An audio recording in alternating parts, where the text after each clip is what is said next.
Саламатсыздарма, мен Пернебек Аяжан, балалар мен жасөспірімдердің туризм және өлкетану орталығы жас турист өлкетанушылар үйірмесінің оқушысы.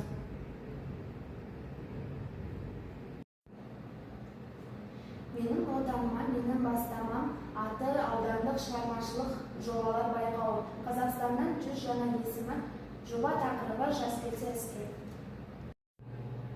Жобаның мақсаты бұл жоба белгілі бір азаматтардың абыройын, аса-беделін арттыру үшін жұмыс істемейді. Жобаның мақсаты замандастарымыздың тағдыры, еңбек жолы арқылы Қазақстанның бүгінгі келбетін көрсетуге, оларды жастарға үлгі етуге насихаттау. Жобаның міндеті Қазақстанда 100 жаңа есімі жобасы тәуелсіз Қазақстанның тарихының бір көрінісі деуге болады. Өйткені жоба жеңімпаздардың еңбек жолы, тағдыры тәуелсіз Қазақстан тарихымен тікелей байланысты. Менің Қазақстандағы 100 жаңа есімі жобасына ұсынып отырған адамым Абдуманова Гүлнара Орынбасарова. 22-1968 жылы дүниеге келген. Лауазымы бастауыш сынып мұғалімі. Еңбек өтілі 35 жыл. Білімі жоғары.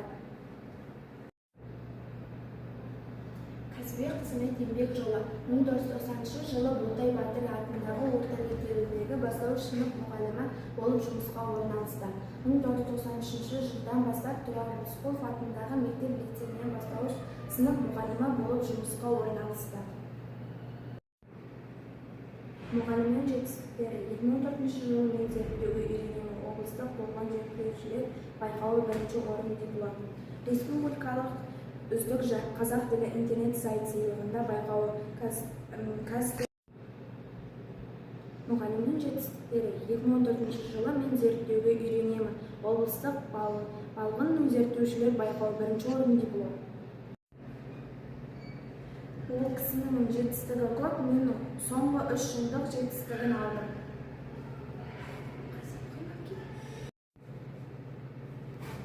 Педагог жетістігі 2023 жылы математикадан бастауыш сынып мұғалімдеріне арналған республика қашықтық олимпиадасының 3-ші дәрежелі жүлделеген диплом.